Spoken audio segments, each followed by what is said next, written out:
जय श्रीमन नारायण दोस्तों, आपका बहुत बहुत स्वागत है। नवरात्रि व्रत से जुड़े हुए 10 नियम जो कि हर व्रत करने वाले को जरूर से पता होने चाहिए। तो चलिए जान लेते हैं कि वो 10 नियम कौन से हैं। नवरात्रि में व्रत और उपवास को नियमों के अनुसार ही करना चाहिए, तभी आपको व्रत का पूरा फल मिलता है। व्रत नियमों का पालन करना बहुत जरूरी होता है और इन 9 दिनों में उपवास में कई लोग खिचड़ी, फलाहार, इस तरीके की उपवास की चीजें खाते हैं। इसके अलावा व्रत रखने के कुछ नियम भी हैं, तो चलिए जान लेते हैं कि ये नियम आखिर क्या है। यदि आप नवरात्रि का उपवास रख रहे हैं तो ब्रह्मचर्य का पालन करें, ये नियम नंबर 1 है।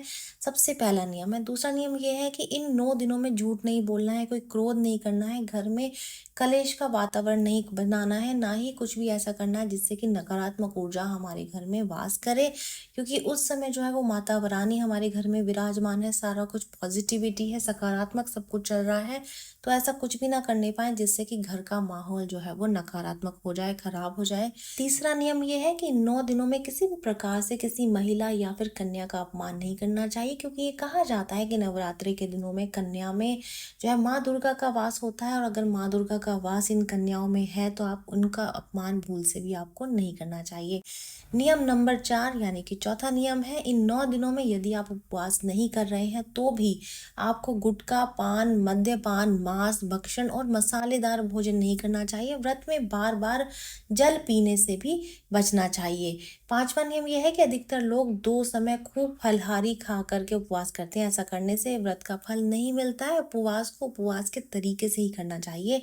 नवरात्रि के दौरान रसोपवास, फलोपवास, दुग्धोपवास, लघु उपवास, अधोपवास और पूर्ण उपवास किया जाता है।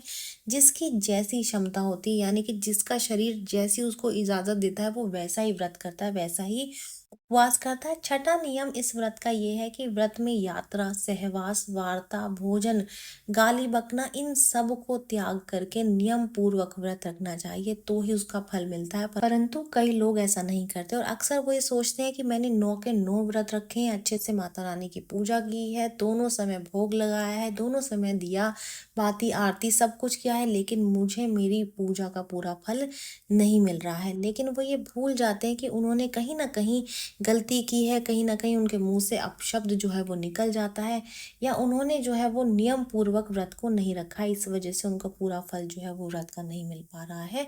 सातवां नियम यह है कि असोच अवस्था में व्रत नहीं करना चाहिए, जिसकी शारीरिक स्थिति ठीक ना हो, व्रत करने से उत्तेजना बढ़े और व्रत रखने पर व्रत भंग होने की संभावना हो, ऐसे व्यक्ति को व्रत नहीं करना चाहिए। रजस्वला स्त्री को भी व्रत नहीं रखना चाहिए, यानी कि जिसको पीरियड्स हो, मासिक धर्म जिसका शुरू हो गया हो व्रत से पहले, उसको भी व्रत नहीं करना चाहिए। यदि कहीं पर जरूरी यात्रा करनी हो तब भी व्रत रखना जरूरी नहीं है। युद्ध के जैसी स्थिति में भी व्रत जो है वो आप त्याग सकते हैं, ऐसी स्थिति में भी व्रत नहीं रखना चाहिए। दूसरी बात ये भी है कि अगर पीरियड्स आपको व्रत के दौरान आ गए हैं, क्योंकि ये 9 दिन का लंबा समय होता है, इस बीच में हो सकता है कि किसी को पीरियड्स आ जाए, तो उस समय में आपको भगवान की आरती नहीं करनी है, कोई दिया बाती नहीं करना है, भगवान जी को नहीं छूना है, या कोई भी पूजा से जुड़ी हुई कोई भी सामग्री, कोई सामान किसी को भी हाथ नहीं लगाना है, क्योंकि आपने माता रानी को अपने घर में विराजमान किया हुआ है, तो उनको भोग दोनों टाइम जरूर से लगेगा, दिया बाती जरूर से होगी, लेकिन वो आप नहीं करेंगे,